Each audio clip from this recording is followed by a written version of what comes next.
저는 박순희입니다. 올해 64시죠. 그날 아침 일찍 딸 민지에게서 전화가 왔어요. 목소리가 축 처져 있더군요. 엄마, 나 독감 걸린 것 같아. 열이 너무 높아서 움직이기도 힘들어. 민지는 32인데 아직도 제 눈엔 어린애처럼 보입니다. 아프다는 소리를 들으니 가슴이 철렁 내려앉았어요. 정우는 어디 있어? 오빠 출장 갔어. 저녁 늦게나 들어온대. 저는 서둘러 미역국을 끓이고 죽을 쑤어서 보온병에 담았습니다. 부천에 있는 딸의 빌라까지는 버스로 1시간 정도 걸렸죠. 가는 내내 딸 걱정에 마음이 편치 않았어요. 딸의 집에 도착하니 현관문이 잠겨 있지 않더군요. 조심스럽게 문을 열고 들어갔습니다. 민지야, 엄마 왔어. 방에서 힘없는 목소리가 들려왔어요. 들어가 보니 딸이 이불을 뒤집어 쓴 채 누워 있었습니다. 이마를 짚어보니 뜨끈뜨끈했죠. 아이고, 열이 이렇게 높아?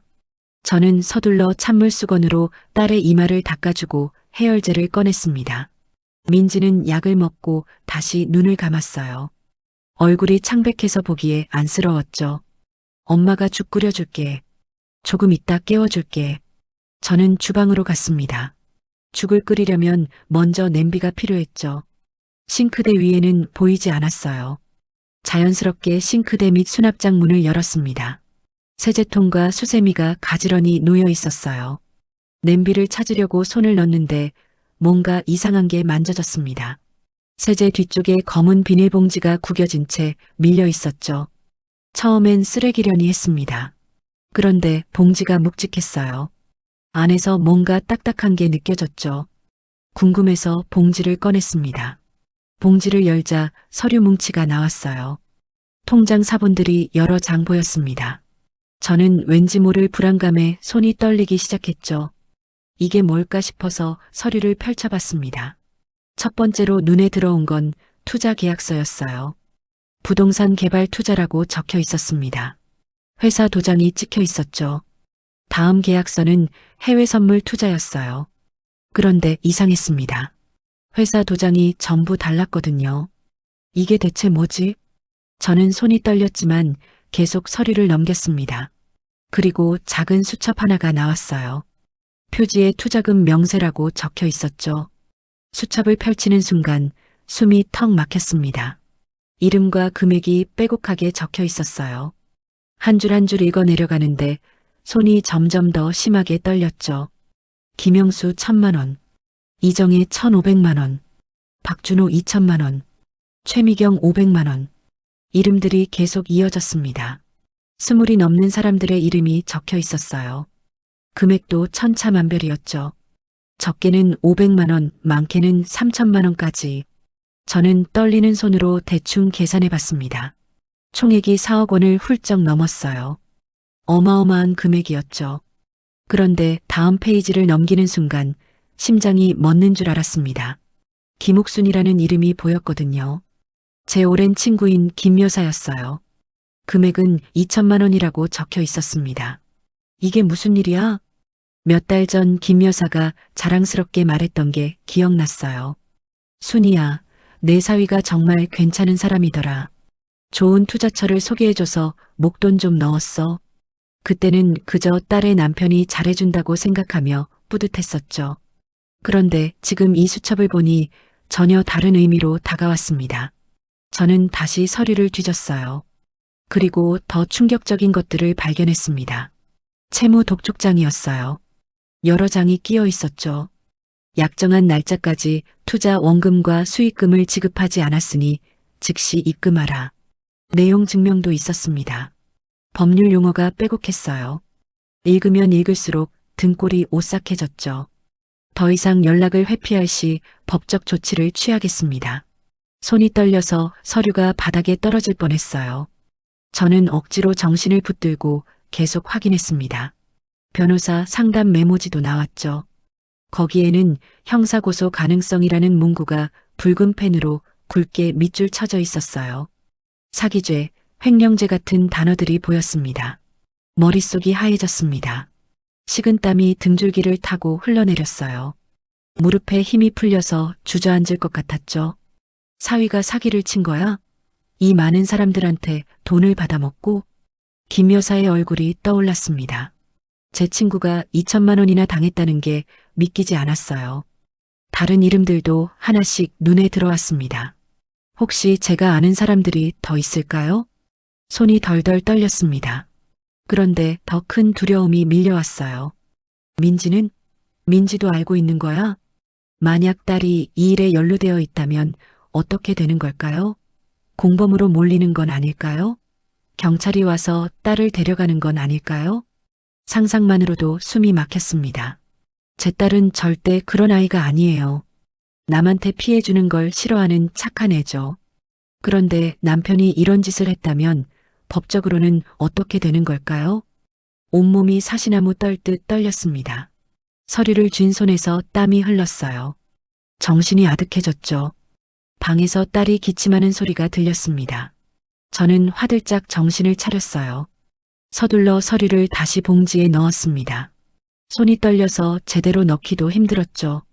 봉지를 원래 자리에 밀어넣고 싱크대 문을 닫았어요. 그리고 일어서려는데 다리에 힘이 없었습니다. 싱크대를 붙잡고 간신히 일어섰죠. 화장실로 가서 손을 씻었습니다. 거울을 보니 제 얼굴이 새하얗게 질려 있었어요. 입술도 파랗게 떨고 있었죠. 엄마, 물 좀. 딸이 방에서 약하게 불렀습니다. 저는 대답을 하려는데 목소리가 나오지 않았어요. 한참을 삼키고 나서야 겨우 대답했죠. 응, 지금 갈게. 컵에 물을 따랐습니다. 손이 떨려서 물이 넘칠 뻔했어요. 저는 심호흡을 크게 했습니다. 딸 앞에서 이런 모습을 보이면 안 되겠죠. 방으로 가면서도 머릿속이 복잡했어요. 딸에게 물어봐야 할까요? 아니면 일단 사위가 돌아올 때까지 기다려야 할까요? 경찰에 먼저 신고해야 하는 건 아닐까요?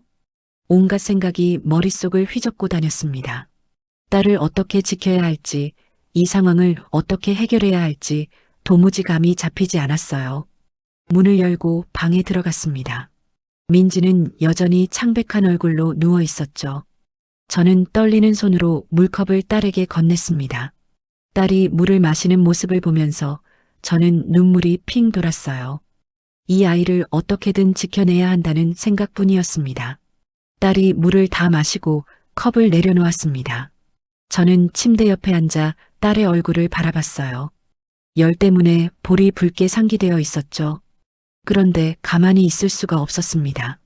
싱크대 밑에서 본 그 서류들이 자꾸 머릿속에 떠올랐어요. 4억 원이 넘는 돈, 20명이 넘는 피해자들, 채무 독촉장, 형사고소 가능성. 저는 더 이상 참을 수 없었습니다. 떨리는 목소리로 물었죠. 민지야, 정우가 요즘 무슨 일 하는지 정확히 알고 있니? 딸은 눈을 가늘게 뜨고 저를 봤어요. 힘없는 목소리로 대답했습니다. 부동산 컨설팅이요. 왜요, 엄마? 그게 구체적으로 뭐 하는 거야? 무슨 회사에 다니는데? 민지는 고개를 살짝 가로저었어요. 잘 모르겠어요. 오빠가 자세히 얘기 안 해줘서 투자 상담 같은 거 한다고만 들었어요. 저는 딸의 눈을 똑바로 봤습니다. 딸은 정말 아무것도 모르고 있었어요. 눈빛에서 확신이 들었죠.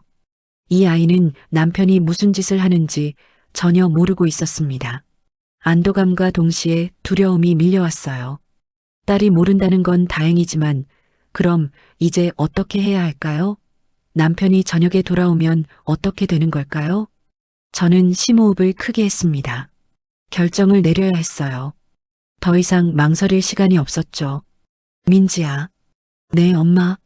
지금 당장 짐 싸서 엄마랑 나가야 해. 딸은 멍한 표정으로 저를 봤습니다. 열 때문에 정신이 흐릿한 것 같았어요. 엄마, 무슨 소리예요? 나 아픈데. 알아. 그래도 지금 당장 나가야 해. 빨리. 저는 딸의 손을 꽉 잡았습니다. 딸은 제 얼굴을 자세히 봤어요.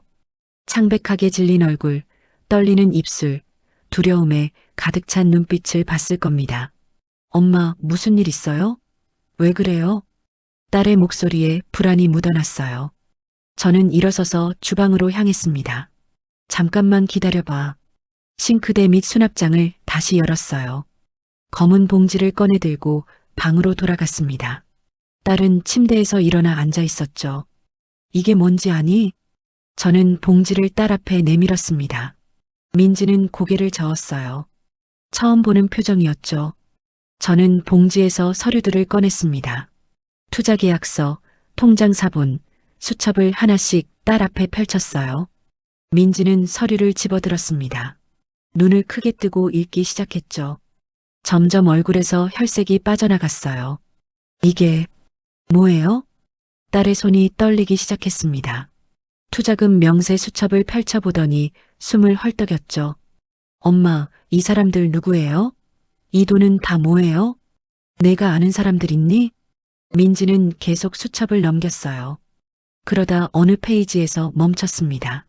이 사람, 오빠 대학 선배예요. 이 사람도 오빠 회사 동료고. 딸의 목소리가 점점 작아졌습니다. 계속 읽어 내려가더니 손이 바들바들 떨렸어요. 엄마, 이게 대체 뭐예요? 난 이런 거 처음 봐요. 채무 독촉장을 본 순간 민지의 얼굴이 완전히 하얗게 질렸습니다. 내용 증명을 읽더니 입술이 파랗게 떨었죠. 오빠가 이 사람들한테 돈을 받았다는 거예요? 사기를 쳤다는 거예요? 딸이 저를 올려다봤어요. 눈에 눈물이 가득 고였습니다. 엄마, 난 정말 몰랐어요. 오빠가 이런 짓을 하고 있었는지. 알아. 넌 모르는 일인 거 엄마가 다 알아. 저는 딸을 꽉 안았습니다. 딸의 몸이 부들부들 떨렸어요. 민지야, 지금 설명할 시간 없어. 정우가 돌아오기 전에 여기서 나가야 해. 딸은 제 품에서 고개를 들었습니다. 왜요? 오빠한테 물어봐야 하지 않아요? 안 돼. 지금은 일단 내가 여기서 벗어나는 게 중요해. 저는 딸의 어깨를 붙잡았습니다. 똑바로 눈을 보며 말했죠. 민지야, 내가 이 일에 연루되면 안 돼. 알겠니? 경찰이 올 수도 있어. 내가 공범으로 몰릴 수도 있다고. 딸은 눈을 크게 떴습니다. 그제야 상황의 심각성을 깨달은 것 같았어요. 지금 당장 옷 입고 필요한 것들만 챙겨. 빨리. 저는 주방으로 가서 큰 가방을 꺼냈습니다. 싱크대 밑에 있던 검은 봉지의 서류들을 전부 가방에 넣었어요. 이건 증거니까 가져가야 했죠. 방에서는 딸이 옷장을 뒤지는 소리가 들렸습니다. 저도 서둘러 딸의 중요한 물건들을 챙겼어요. 통장, 도장, 신분증 같은 것들이요. 민지는 고열에도 불구하고 황급히 옷을 갈아입었습니다. 얼굴이 벌겋게 달아올라 있었지만 정신만은 또렷했어요. 엄마, 이거면 돼요? 딸이 작은 캐리어를 끌고 나왔습니다. 저는 고개를 끄덕였죠. 응, 가자. 현관문을 나서면서 뒤를 돌아봤어요. 딸이 3년 동안 살았던 집이었습니다. 그런데 이제는 더 이상 안전한 곳이 아니었죠. 계단을 내려가는데 다리에 힘이 없었어요. 딸도 열 때문에 비틀거렸습니다. 제가 딸의 팔을 붙잡아줬죠. 엄마, 우리 어디 가요? 일단 호텔 가자. 거기서 생각하자. 빌라 밖으로 나왔습니다. 차가운 바람이 얼굴을 스쳤어요. 저는 뒤를 돌아보지 않았습니다. 그냥 앞만 보고 걸었죠. 근처 큰 도로까지 나와 택시를 잡았어요. 딸은 택시 안에서 창밖만 바라봤습니다. 아무 말도 하지 않았죠. 저는 기사님께 가까운 비즈니스 호텔로 가달라고 했습니다. 10분쯤 달려서 호텔에 도착했어요. 체크인을 하는 동안 딸은 로비 의자에 앉아 있었습니다. 멍한 표정으로 바닥만 바라보고 있었죠. 다 됐어. 올라가자.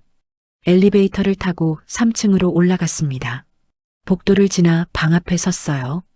카드키로 문을 열고 들어갔죠. 방문을 닫는 순간 딸이 주저앉았습니다. 그리고 울음을 터뜨렸어요. 엄마. 딸은 얼굴을 두 손으로 감싸고 흐느꼈습니다. 온몸이 떨렸죠.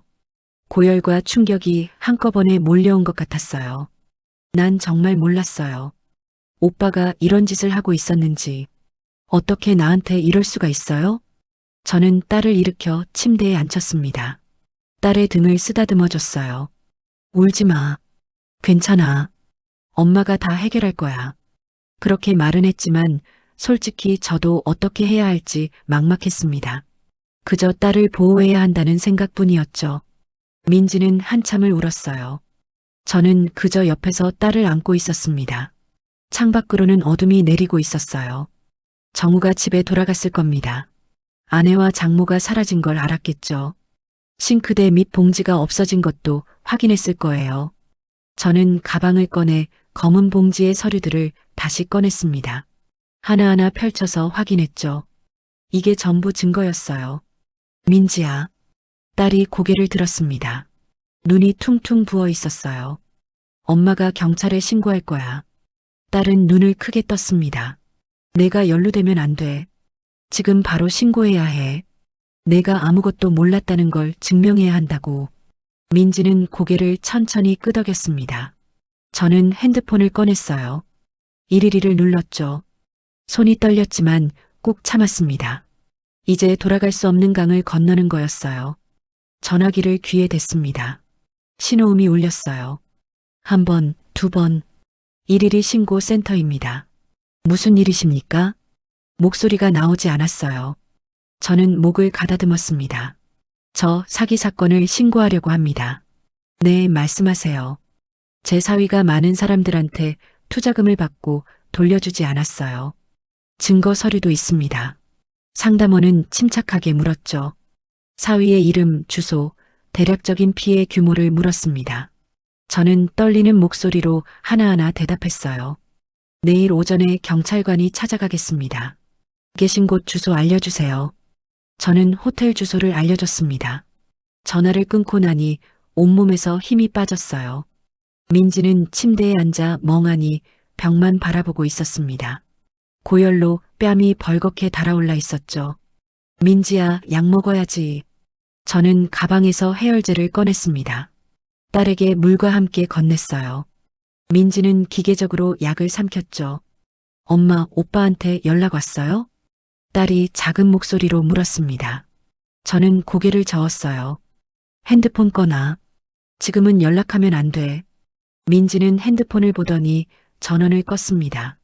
그리고 다시 이불을 뒤집었었어요. 저는 그날 밤 한숨도 자지 못했습니다. 의자에 앉아 창밖만 바라봤죠. 정우가 집에 돌아갔을 시간이었어요. 아내가 없다는 걸 알았겠죠. 싱크대를 열어봤을 겁니다. 봉지가 사라진 걸 확인했을 거예요. 그 남자는 지금 무슨 생각을 하고 있을까요? 도망칠 생각을 하는 건 아닐까요? 혹시 민지한테 연락하려고 하는 건 아닐까요? 온갖 생각이 머릿속을 휘저었습니다. 새벽녘이 되어서야 겨우 눈을 붙였어요. 아침에 노크 소리에 잠에서 깼습니다. 시계를 보니 10시였어요. 저는 서둘러 문을 열었죠. 경찰입니다. 신고하신 분 계십니까? 형사 2명이 서 있었습니다. 한 명은 5년 정도 된 중견 형사 같았고 다른 한 명은 젊은 형사였어요. 네, 제가 신고했습니다. 들어오세요. 형사들이 방 안으로 들어왔습니다. 민지는 침대에서 일어나 앉아 있었어요. 얼굴이 여전히 창백했죠. 먼저 신분증 확인 좀 하겠습니다. 저와 민지는 신분증을 꺼내 보여줬어요. 중견 형사가 노트북을 펼쳤습니다. 어제 신고하신 내용 간단히 설명해 주시겠습니까? 저는 어제 싱크대 밑에서 검은 봉지를 발견한 일부터 차근차근 설명했습니다. 형사는 고개를 끄덕이며 받아 적었어요. 증거 서류 보여주시겠습니까? 저는 가방에서 검은 봉지를 꺼냈습니다.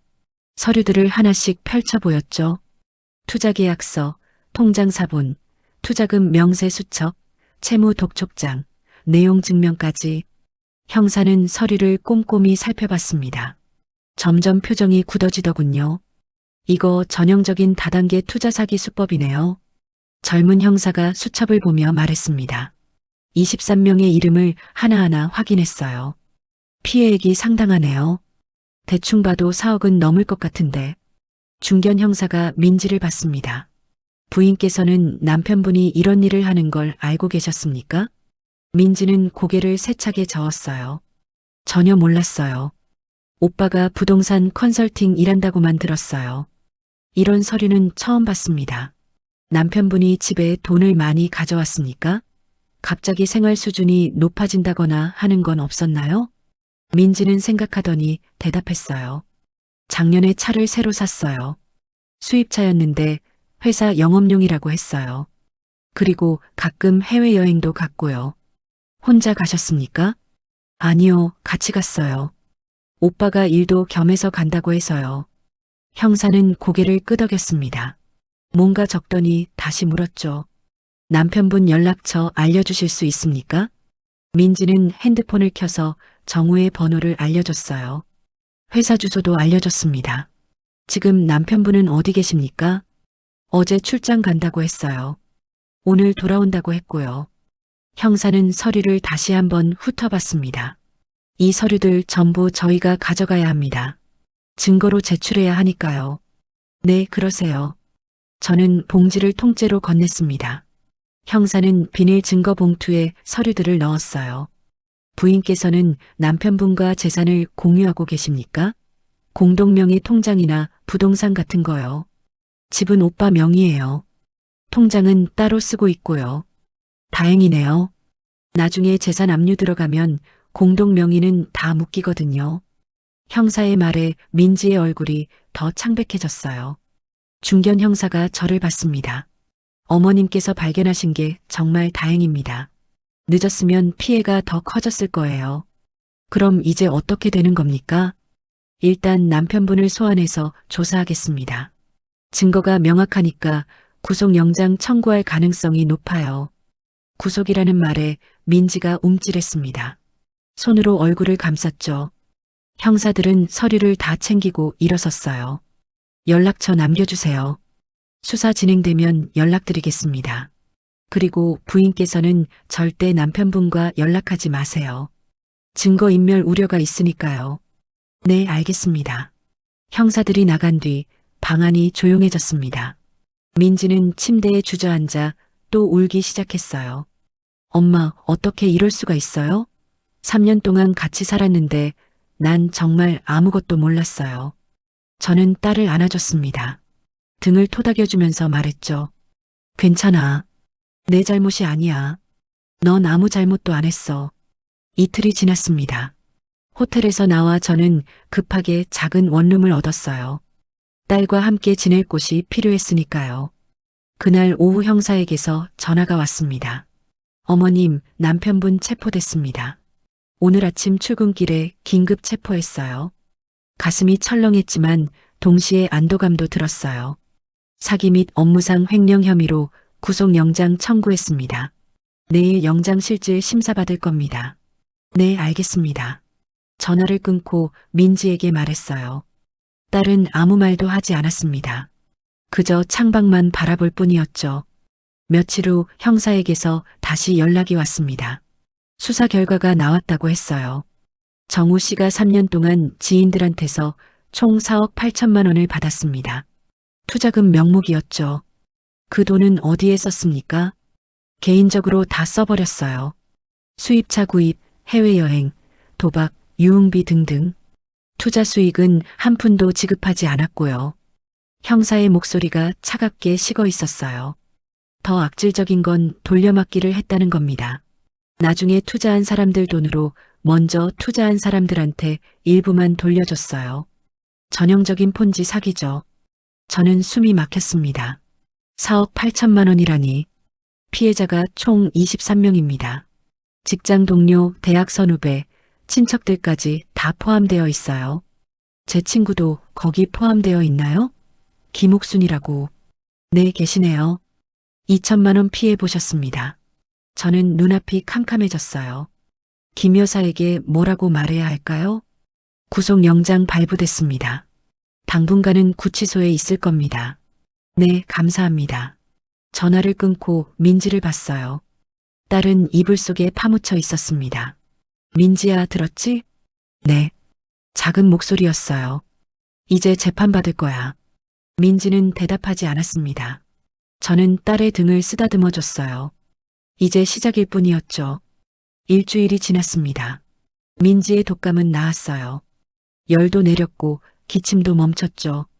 하지만 딸의 상태는 오히려 더 나빠졌습니다. 밤마다 잠을 제대로 자지 못했어요. 새벽에 깨서 울고 아침이 되면 멍하니 천장만 바라봤죠. 밥도 거의 먹지 않았습니다. 민지야, 죽이라도 좀 먹어. 입맛이 없어요, 엄마. 딸의 얼굴은 날마다 수척해졌어요. 눈 밑에 검은 그늘이 내려앉았습니다. 체중도 눈에 띄게 줄었죠. 저는 딸을 병원에 데려갔습니다. 의사 선생님이 민지를 진찰하더니 말했어요. 심한 스트레스로 인한 불면증과 우울감이 보입니다. 약을 처방해 드릴게요. 집으로 돌아오는 길 민지가 작게 말했습니다. 엄마, 나 때문에 이런 일이 생긴 것 같아요. 무슨 소리야? 내 잘못이 아니잖아. 내가 오빠를 제대로 못 봤으니까. 3년이나 같이 살았는데 남편이 무슨 짓을 하는지도 몰랐어요. 딸의 목소리에 자책감이 가득했어요. 저는 딸의 손을 꽉 잡았습니다. 민지야, 그 사람이 너한테 숨긴 거야. 내가 어떻게 알아? 내 잘못이 아니라고. 하지만 딸은 고개를 저었어요. 스스로를 용서하지 못하는 것 같았습니다. 원룸은 좁았습니다. 방 하나에 부엌이 딸린 작은 공간이었죠. 그래도 저희 둘이 지내기엔 충분했어요. 짐을 풀고 정리하는데 형사에게서 전화가 왔습니다. 어머님, 피해자 중 몇 분이 부인께도 책임을 물으려고 하십니다. 가슴이 철렁했어요. 무슨 말씀이세요? 부인이 남편과 공모했을 거라고 의심하시는 분들이 계세요. 그래서 저희가 부인 통장이랑 재산 조회를 다시 했습니다. 그래서요? 깨끗합니다. 부인 명의로 된 의심스러운 입출금 내역이 전혀 없어요. 남편분 범죄에 연루된 증거도 없고요. 감사합니다. 피해자분들께도 설명드렸습니다. 부인은 무혐의라고요. 그래도 일부는 계속 의심하시는 것 같더라고요. 전화를 끊고 나니 다리에 힘이 풀렸어요. 민지에게는 말하지 않았습니다. 딸이 더 힘들어할까 봐요. 그런데 며칠 후 민지가 울면서 들어왔습니다. 엄마, 피해자분들이 나한테도 책임 있대요. 뭐라고? 인터넷에 글이 올라왔어요. 내가 오빠랑 짜고 사람들을 속였다고. 같이 돈을 쓰고 살았으면서 모르는 척한다고. 딸은 핸드폰을 보여줬어요. 피해자 카페에 올라온 글이었습니다. 악플이 가득했죠. 저는 딸을 안았습니다. 신경 쓰지 마. 경찰이 다 확인했어. 넌 아무 잘못도 없어. 하지만 사람들은 안 믿잖아요. 민지는 계속 울었습니다. 저는 딸의 등을 토닥이면서 눈물을 참았어요. 그날 밤 저는 잠을 이루지 못했습니다. 그날 싱크대를 열었던 순간이 자꾸 떠올랐어요. 검은 봉지를 꺼내던 그 순간, 서류를 펼쳐보던 그때, 만약 제가 봉지를 발견하지 못했다면 어떻게 됐을까요? 딸이 정말 공범으로 몰렸을까요? 아니면 더 큰 피해가 생겼을까요? 가슴이 두근거렸습니다. 그날의 선택이 맞았던 건지 확신이 서지 않았어요. 한 달이 지났습니다. 형사에게서 연락이 왔어요. 정우 씨 재판 시작됩니다. 부인께서 증인으로 출석하셔야 해요. 민지는 통보를 받고 창백해졌습니다. 엄마, 나 법정에 가야 해요. 오빠를 다시 봐야 한다고요. 괜찮아. 엄마가 같이 갈게. 무슨 말을 해야 할지 모르겠어요. 오빠 얼굴을 어떻게 봐요? 딸은 손을 떨었습니다. 저는 딸의 손을 꽉 잡아줬죠. 진실만 말하면 돼. 내가 아무것도 몰랐다는 걸 말하면 돼. 며칠 후 김 여사에게서 전화가 왔습니다. 친구를 볼 낯이 없었지만 받을 수밖에 없었어요. 순이야. 언니 미안해요. 정말 미안해요. 무슨 소리야? 내가 뭘 미안해? 김 여사의 목소리는 의외로 담담했어요. 언니 돈 2천만 원이나 날렸잖아요. 다 제 사위 때문에. 순이야, 내가 아니었으면 나 더 큰 피해 봤어. 정우가 나한테 추가로 3천만 원 더 투자하라고 했었거든. 네, 내가 신고해서 막은 거야. 오히려 고마워. 눈물이 났습니다. 김 여사는 계속 말했어요. 그리고 순이야, 민지 잘못 아니야. 내가 다른 피해자들한테도 말했어. 민지는 정말 몰랐다고. 억울하게 욕먹지 않게 해줄게. 고마워요, 언니. 정말 고마워요. 전화를 끊고 한참을 울었습니다. 세상에 좋은 사람도 있구나 싶었죠. 그런데 모든 피해자가 김 여사 같지는 않았어요. 피해자 모임이 있다는 소식을 들었습니다. 민지가 직접 가서 사과하고 싶다고 했죠. 엄마, 나 피해자분들한테 가서 사과할래요. 민지야, 내 잘못이 아닌데. 그래도 오빠 아내잖아요. 제가 가서 머리 숙여야 할 것 같아요. 딸의 눈빛이 단단했습니다. 저는 딸과 함께 피해자 모임 장소로 갔어요. 작은 회의실에 20여 명이 모여 있었습니다. 민지가 들어서자 사람들의 시선이 일제히 쏠렸죠. 저는 정우의 아내 민지입니다. 딸은 떨리는 목소리로 말했어요. 남편이 저지른 일에 대해 진심으로 사죄드립니다. 저는 정말 아무것도 몰랐습니다. 하지만 그게 변명이 될 수는 없죠. 피해자분들께 정말 죄송합니다. 민지는 고개를 깊이 숙였습니다. 한참을 그 자세로 있었어요. 한 남자가 벌떡 일어섰습니다. 당신도 같이 돈 쓰고 살았잖아요. 모르는 척하지 마세요. 전 정말 몰랐습니다. 경찰 조사에서도 무혐의 나왔어요. 그게 무슨 소용이에요? 내 돈 3천만 원 어떻게 해줄 건데? 목소리가 거칠어졌습니다. 저는 딸 앞으로 나섰어요. 저는 민지 어머니입니다. 제가 증거를 발견해서 경찰에 신고했어요. 제 딸은 정말 남편 짓을 몰랐습니다. 김 여사도 일어섰어요. 여러분, 저도 피해자입니다. 2천만 원 날렸어요. 하지만 이 아이 잘못은 아니에요. 남편이 속인 거예요. 다른 피해자 한 분도 고개를 끄덕였습니다. 맞아요. 경찰이 확인했잖아요. 부인은 무관하다고. 하지만 여전히 적대적인 시선도 많았어요. 한 여자가 쏘아붙였죠. 그래도 같이 산 사람이잖아요. 책임은 있어요. 민지는 아무 말도 하지 못했습니다. 그저 고개만 숙이고 있었죠. 집으로 돌아오는 길, 딸은 한마디도 하지 않았어요. 원룸에 도착해서야 주저앉아 울었습니다. 엄마, 사람들이 날 믿어주지 않아요. 민지야, 시간이 필요해. 조금씩 나아질 거야. 난 정말 아무것도 안 했는데 왜 이렇게 힘들어요? 저는 딸을 꽉 안았습니다. 대답할 말이 없었어요. 시간이 흘렀습니다.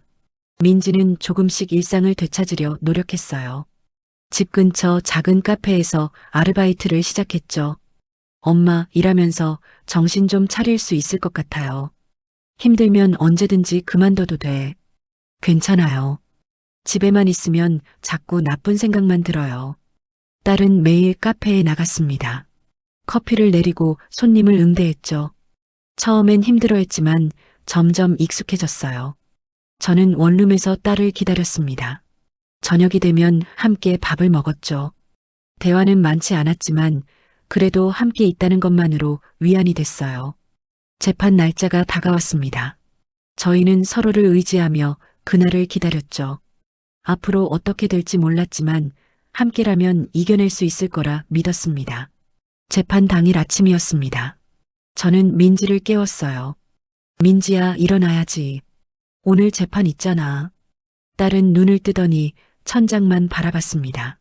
한참을 그러고 있다가 천천히 일어났죠. 엄마, 떨려요. 괜찮아. 엄마가 옆에 있을게. 저희는 검은색 옷을 입었습니다. 민지는 머리를 단정하게 묶었어요. 거울을 보며 화장을 했지만 손이 떨려서 립스틱이 번졌죠.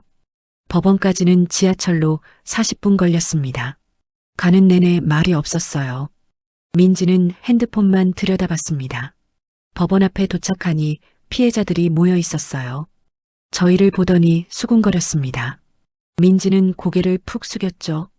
법정 안으로 들어갔습니다. 방청석에 앉으니 가슴이 두근거렸어요. 잠시 후 문이 열리며 정우가 들어왔습니다. 수갑을 찬 모습이었어요. 교도관 2명이 양옆에서 호송했죠. 정우는 수척해 보였습니다. 머리도 길게 자라 있었고요. 민지가 숨을 크게 들이마셨어요. 저는 딸의 손을 꽉 잡아줬습니다. 재판장이 입장했습니다. 모두 일어섰다가 다시 앉았죠. 지금부터 피고인 정우에 대한 사기 및 업무상 횡령 사건 공판을 시작하겠습니다. 검사가 일어나 기소 내용을 낭독했어요. 피고인은 2021년부터 3년간 계획적이고 조직적으로 사기 행위를 저질렀습니다. 투자 수익을 준다며 지인과 친척 23명으로부터 총 4억 8천만 원을 편취했습니다. 검사의 목소리가 법정 안에 울렸습니다. 피고인은 다수의 피해자에게 회복하기 어려운 재산상 손해를 입혔습니다. 특히 피해자 대부분이 평생 모은 돈을 투자한 것으로 확인됐습니다. 재판장이 서류를 넘기며 물었습니다. 피해자가 23명, 피해액이 4억 8천만 원이 맞습니까? 네, 맞습니다. 재판장은 정우를 바라봤어요. 피고인, 혐의를 인정합니까? 정우는 고개를 숙인 채 작게 대답했습니다. 네, 인정합니다. 방청석에서 한숨소리가 들렸어요. 피해자들이었죠. 정우의 변호사가 일어났습니다. 50대쯤 되어 보이는 남자였어요. 재판장님, 피고인은 깊이 반성하고 있습니다. 일부 피해자에게 변제할 의사가 있습니다. 구체적인 변제 계획이 있습니까? 피고인의 가족이 최대한 도울 예정입니다. 또한 피고인에게는 아내가 있습니다. 가정이 파괴되지 않도록 선처를 부탁드립니다. 저는 화가 났어요. 민지를 내세워 감형을 받으려는 게 뻔히 보였죠. 재판장이 물었습니다. 구체적으로 얼마를 변제할 수 있습니까? 변호사는 잠시 말을 멈췄다가 대답했어요. 현재로서는 구체적인 금액을 말씀드리기 어렵습니다. 그럼 변제 계획이 없다는 뜻입니까? 아닙니다. 최선을 다하겠습니다. 재판장의 표정이 굳어졌습니다. 증인 신문 시작하겠습니다. 피고인의 배우자 민지 씨를 증인석으로 모시겠습니다. 민지가 벌떡 일어났어요. 다리가 후들거렸지만 꾹 참고 걸어갔죠. 증인석에 앉은 딸의 얼굴이 창백했습니다. 증인은 피고인과의 관계를 말씀해 주세요. 피고인의 아내입니다. 피고인이 사기 행위를 하고 있다는 사실을 알고 있었습니까? 전혀 몰랐습니다. 민지의 목소리가 떨렸어요. 남편이 부동산 컨설팅 일을 한다고만 들었습니다.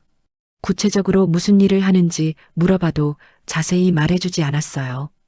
피고인의 수입이나 재산 변동에 대해 의심한 적은 없습니까? 작년에 차를 새로 샀을 때 조금 의아했습니다. 하지만 회사 영업용이라고 해서 믿었어요.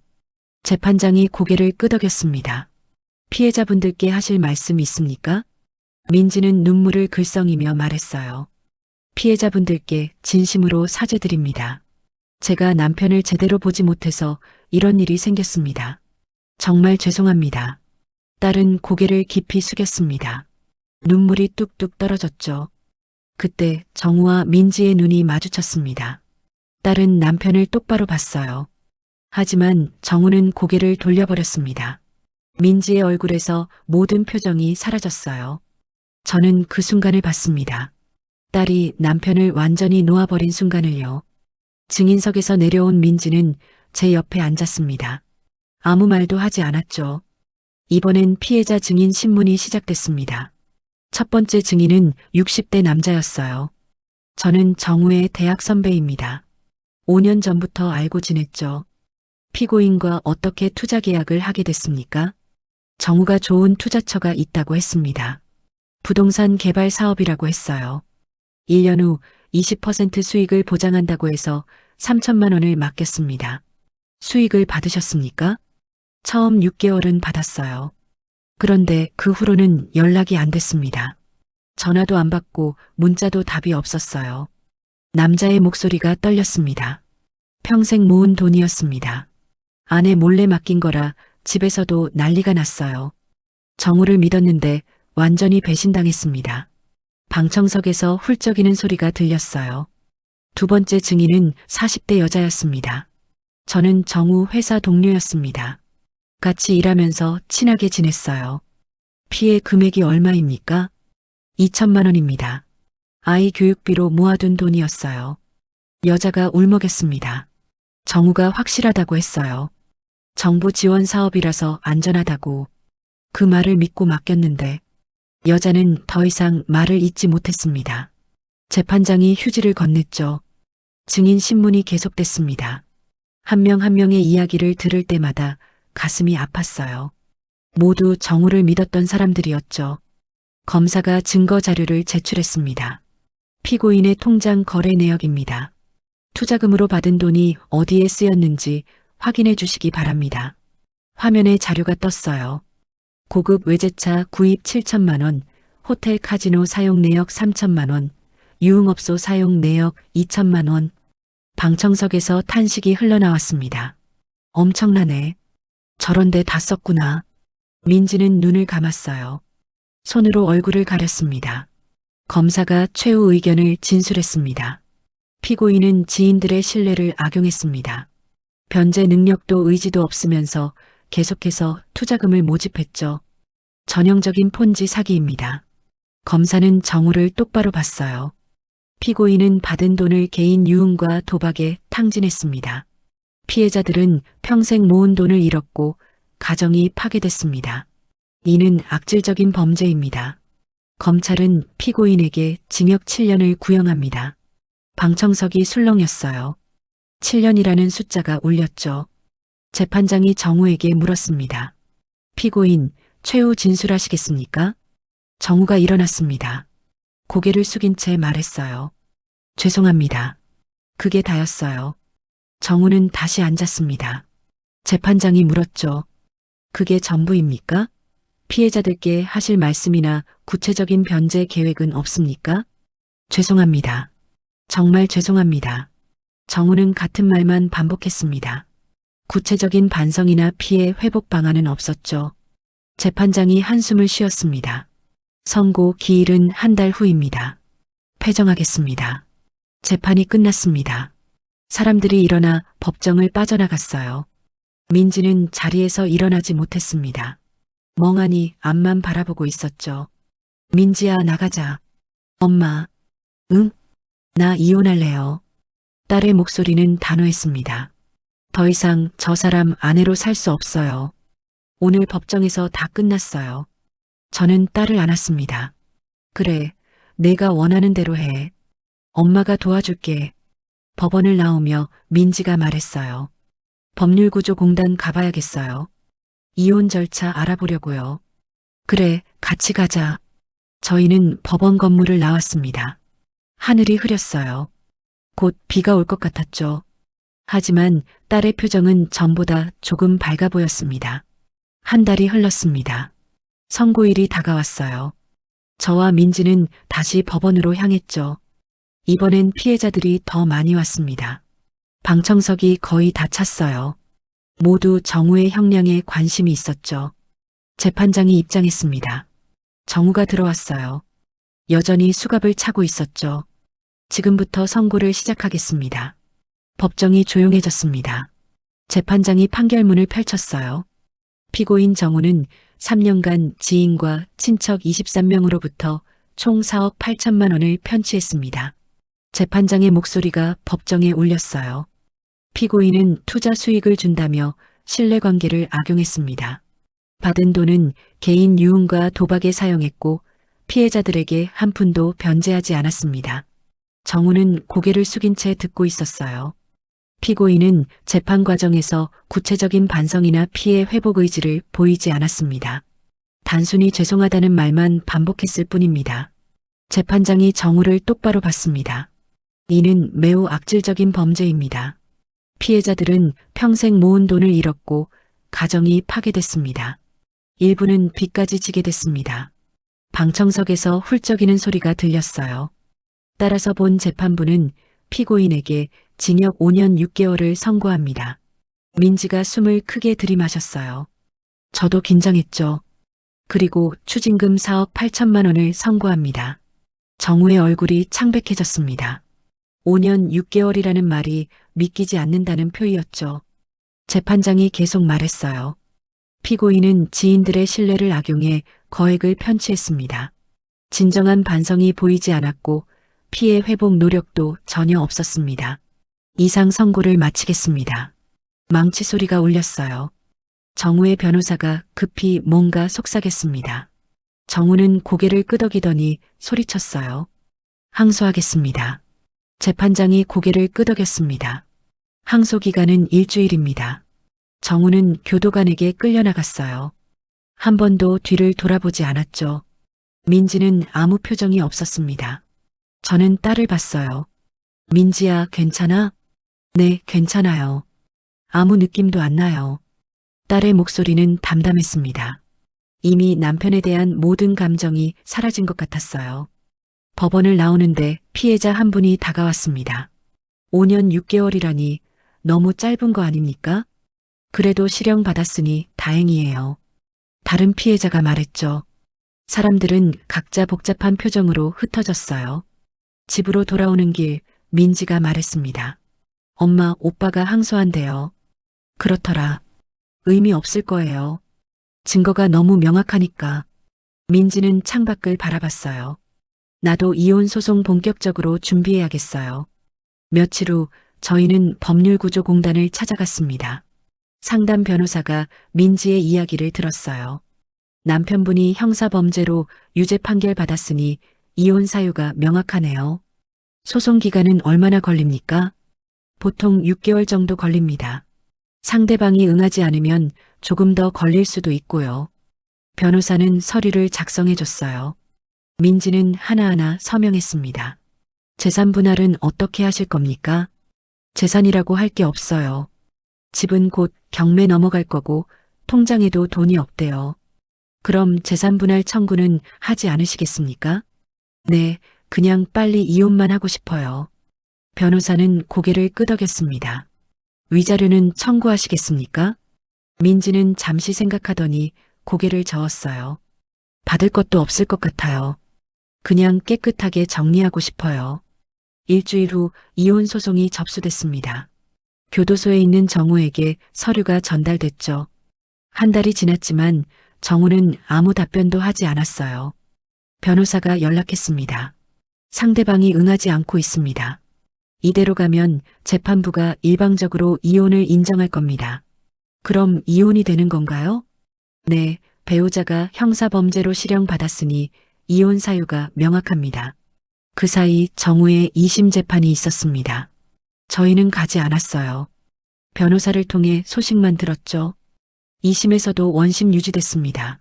정우 씨가 대법원에 상고할 수도 있지만 받아들여질 가능성은 거의 없습니다. 그럼 형이 확정되는 건가요? 네, 사실상 확정입니다. 정우는 결국 상고하지 않았습니다. 5년 6개월형이 확정됐죠. 이혼 재판 날짜가 잡혔습니다. 민지와 저는 다시 법원에 갔어요. 재판장이 서류를 검토했습니다. 피고는 출석하지 않았습니까? 네, 현재 교도소에 수감 중입니다. 답변서도 제출하지 않았습니다.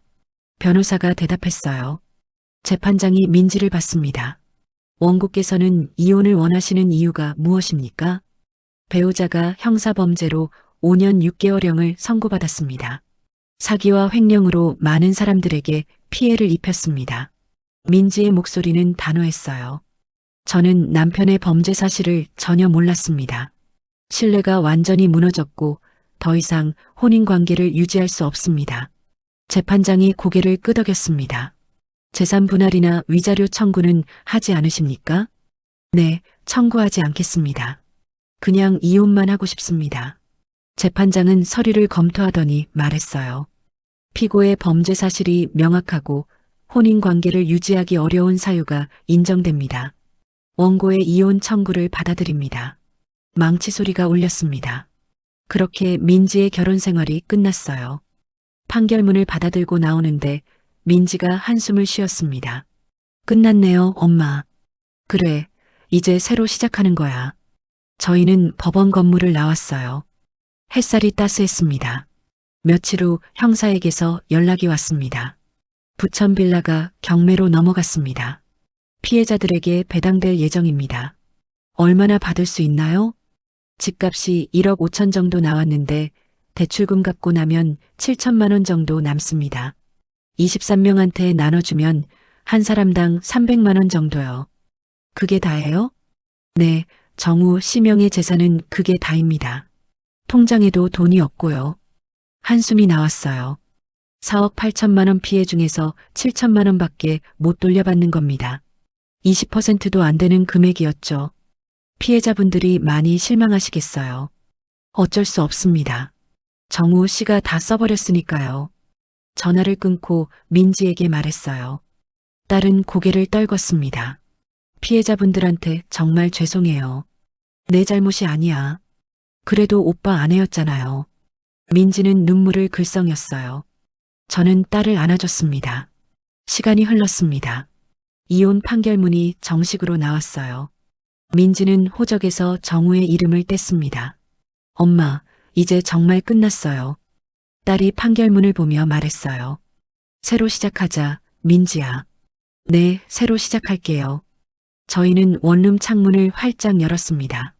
신선한 바람이 들어왔어요. 오랜만에 상쾌한 기분이 들었죠. 민지는 카페 일을 계속했습니다. 점점 익숙해졌고 손님들도 민지를 좋아했어요. 어느 날 카페 사장님이 민지를 불렀습니다. 민지 씨, 정식 직원으로 일할 생각 없어요? 정말요? 네, 일도 잘하고 성실해요. 우리 카페에서 계속 일했으면 좋겠어요. 민지는 집에 와서 저에게 말했어요. 엄마, 정식 직원 제안받았어요. 정말? 잘 됐다. 사대보험도 들어주신대요. 월급도 아르바이트보다 더 주시고요. 딸의 얼굴에 오랜만에 미소가 번졌어요. 저도 덩달아 기뻤습니다. 그래, 열심히 해봐. 네, 엄마. 이제 제대로 시작하는 거예요. 민지는 제 손을 꽉 잡았어요. 저도 딸의 손을 꽉 잡아줬습니다. 우리에겐 새로운 시작이 기다리고 있었죠. 이혼 판결 후 석 달이 지났습니다. 민지는 여전히 카페에서 일했어요. 이제는 정식 직원이 됐죠. 매일 아침 7시에 출근했습니다. 커피 머신을 닫고 빵을 진열하고 손님을 맞았어요. 처음엔 힘들어했지만 이젠 익숙해졌죠. 그런데 가끔 손님들이 수군거렸어요. 저 사람 남편이 사기꾼이래. 맞아, 뉴스에도 나왔잖아. 민지는 그 소리를 들었습니다. 얼굴이 빨개졌지만 모른 척했어요. 커피를 내리고 웃으며 손님을 대했죠. 어느 날 퇴근하고 집에 와서 울었습니다. 엄마, 사람들이 날 쳐다봐요. 수군거리는 소리도 들려요. 신경 쓰지 마. 시간 지나면 다 잊어버려. 하지만 너무 힘들어요. 저는 딸을 안아줬습니다. 등을 토닥이며 말했죠. 민지야, 넌 아무 잘못도 안 했어. 당당하게 살아. 정말 그럴 수 있을까요? 그럼 당연하지. 넌 피해자야. 며칠 후 카페에서 일하는데 한 손님이 다가왔습니다. 40대 여자였어요. 민지 씨 맞죠? 네, 맞는데요. 여자는 작게 미소 지었습니다. 저 피해자 중 한 명이에요. 1,500만 원 날렸죠. 민지의 얼굴이 창백해졌어요. 저는 옆에서 지켜봤습니다. 죄송합니다. 정말 죄송해요. 아니에요. 민지 씨 잘못 아니에요. 여자가 민지의 손을 잡았어요. 당신도 피해자예요. 남편한테 속은 거잖아요. 너무 자책하지 마세요. 민지는 눈물을 글썽였습니다. 감사합니다. 힘내세요. 저희가 함께 정우한테 민사소송 준비하고 있어요. 민지 씨도 동참하시겠어요? 제가요? 네, 당신도 남편 때문에 피해 입었잖아요. 같이 해요. 민지는 고개를 끄덕였습니다. 그날 이후로 민지는 조금씩 당당해졌어요. 사람들의 수군거림에도 흔들리지 않았죠. 저는 딸의 변화를 지켜봤습니다. 뿌듯했어요. 그런데 가끔 밤에 잠을 이루지 못했죠. 그날 싱크대를 열었던 순간이 떠올랐습니다. 검은 봉지를 발견했을 때의 그 느낌, 서류를 펼쳐봤을 때의 충격. 가슴이 철렁했어요. 만약 제가 발견하지 못했다면 어땠을까요? 민지가 공범으로 몰렸을까요? 더 큰 피해가 생겼을까요? 그 생각을 하면 지금도 식은땀이 났습니다. 어느 날 김 여사가 집을 찾아왔습니다. 순이야, 잘 지내? 언니, 어떻게 왔어요? 김 여사는 과일 바구니를 들고 있었어요. 보고 싶어서. 민지는 카페 갔어요. 저희는 마주 앉아 차를 마셨습니다. 김 여사가 먼저 말했어요. 순이야, 내가 아니었으면 나 더 큰일 날 뻔했어. 언니, 돈 날렸잖아요. 2천만 원이나. 그래도 괜찮아. 정우가 나한테 추가로 3천만 원 더 넣으라고 했었거든. 내가 막은 거야. 김 여사는 웃었습니다. 그리고 말이야, 경매로 배당받은 돈 있잖아. 300만 원. 네. 그거라도 받은 게 어디야. 순이 내가 신고 안 했으면 그것도 못 받았어. 언니, 그러니까 고마워. 내가 용기 내줘서. 저는 김 여사의 손을 꽉 잡았습니다. 눈물이 났어요. 친구가 있어서 다행이었죠. 시간이 흘렀습니다. 계절이 바뀌었어요. 민지는 카페에서 열심히 일했습니다. 어느 날 사장님이 민지를 불렀어요. 민지 씨, 제 친구가 베이커리 카페 운영하는데 직원을 찾고 있대요. 네, 정식 직원이고 여기보다 월급도 더 주신대요. 관심 있어요? 민지는 집에 와서 저와 상의했습니다. 엄마, 베이커리 카페래요. 월급도 더 주신대요. 가보는 게 어때? 나쁠 거 없잖아. 그럴까요? 민지는 면접을 봤습니다. 일주일 후 합격 통보를 받았어요. 엄마, 붙었어요. 다음 주부터 출근하래요. 딸의 얼굴에 환한 미소가 번졌습니다. 저도 기뻤어요. 잘됐다, 민지야. 네, 이제 정말 새로운 시작이에요. 새 직장은 더 좋았습니다. 동료들도 친절했고 일도 재미있었어요. 민지는 빵 만드는 법도 배웠죠. 어느 날 민지가 집에 빵을 가져왔습니다. 엄마, 이거 제가 만든 거예요. 정말 맛있겠다. 저희는 함께 빵을 먹었어요. 따뜻하고 부드러웠습니다. 맛있다, 민지야. 그죠? 사장님이 칭찬해 주셨어요. 딸이 환하게 웃었어요. 오랜만에 보는 진짜 웃음이었죠. 저녁을 먹으며 민지가 말했습니다. 엄마, 우리가 있어서 다행이야. 나도 그래. 내가 있어서 다행이야. 저희는 좁은 원룸에서 함께 살았습니다. 방 하나, 부엌 하나였지만 충분했어요. 서로가 있으니까요. 밤에는 함께 텔레비전을 봤습니다. 주말에는 시장에 장을 보러 갔죠. 소소하지만 행복한 일상이었어요. 1년이 지났습니다. 민지는 베이커리 카페에서 인정받는 직원이 됐어요. 빵도 혼자 만들 수 있게 됐죠. 저는 가끔 그날을 떠올렸습니다. 싱크대를 열었던 그날, 검은 봉지를 발견했던 그 순간. 만약 제가 싱크대를 열지 않았더라면 어땠을까요? 민지는 어떻게 됐을까요? 더 큰 불행이 찾아왔을까요? 그 생각을 하면 지금도 가슴이 철렁했습니다. 하지만 후회는 없었어요. 딸을 지켜낸 것에 대해서는 단 한 번도 후회하지 않았습니다. 어느 날 저녁이었습니다. 민지와 저는 함께 저녁을 먹고 있었어요. 엄마, 응? 민지가 저를 똑바로 봤습니다. 눈에 눈물이 가득했어요. 그날 엄마가 나를 구해줬어. 민지야. 싱크대 밑에서 그 봉지를 발견하지 않았으면 나 큰일 날 뻔했어요. 오빠한테 속아서 같이 무너졌을 거예요. 민지의 목소리가 떨렸습니다. 엄마가 나를 데리고 나왔잖아요. 경찰에 신고하고 내가 무혐의라는 걸 증명해줬어요. 엄마가 아니었으면 난. 딸은 더 이상 말을 잇지 못했습니다. 눈물이 주르르 흘러내렸죠. 저는 딸을 꽉 안았어요. 괜찮아. 다 지나갔어. 이제 괜찮아. 엄마, 정말 고마워요. 정말 정말 고마워요. 민지는 제 품에서 한참을 울었습니다. 저도 눈물이 났어요. 그동안 참았던 게 한꺼번에 터져 나왔죠. 우리는 서로를 꽉 껴안고 한참을 울었습니다. 힘들었던 시간, 무서웠던 순간, 불안했던 날들이 떠올랐어요. 하지만 우리는 이겨냈습니다. 함께였기에 가능했죠. 민지가 제 품에서 고개를 들었어요. 엄마, 우리 잘할 수 있을까요? 앞으로? 당연하지. 우리 잘할 수 있어. 어떻게 그렇게 확신해요? 저는 딸의 눈을 똑바로 봤습니다. 왜냐하면 우리 함께잖아. 둘이서 이만큼 왔는데 앞으로 못 갈 게 뭐가 있어? 민지가 미소 지었어요.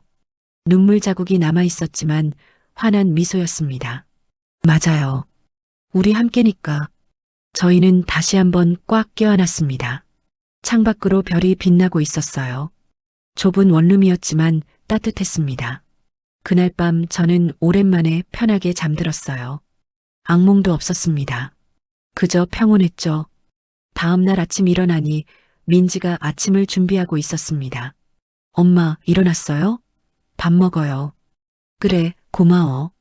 저희는 함께 밥을 먹었어요. 따뜻한 된장찌개와 계란말이였습니다. 엄마, 오늘 사장님이 빵 새로 만드는 법 가르쳐 주신대요. 그래, 열심히 배워. 네, 배워서 엄마한테 만들어 줄게요. 기대할게.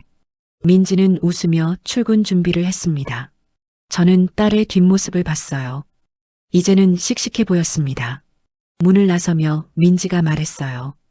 엄마, 저녁에 봐요. 그래, 조심히 다녀와. 문이 닫혔습니다. 저는 혼자 남은 방에 앉아 창밖을 바라봤어요. 햇살이 따뜻하게 들어왔습니다. 새로운 하루가 시작됐죠. 저는 그날을 떠올렸습니다.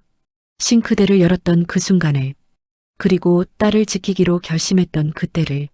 힘들었지만 후회는 없었어요. 우리는 이겨냈고, 이제는 새로운 삶을 살고 있으니까요. 저는 작게 미소 지었습니다. 그리고 속으로 말했죠. 우리 정말 잘했어. 정말 잘 해냈어. 창밖 하늘이 맑고 푸르렀습니다. 오늘도 좋은 하루가 될 것 같았어요. 저와 민지에게는 아직 많은 날들이 남아 있었으니까요.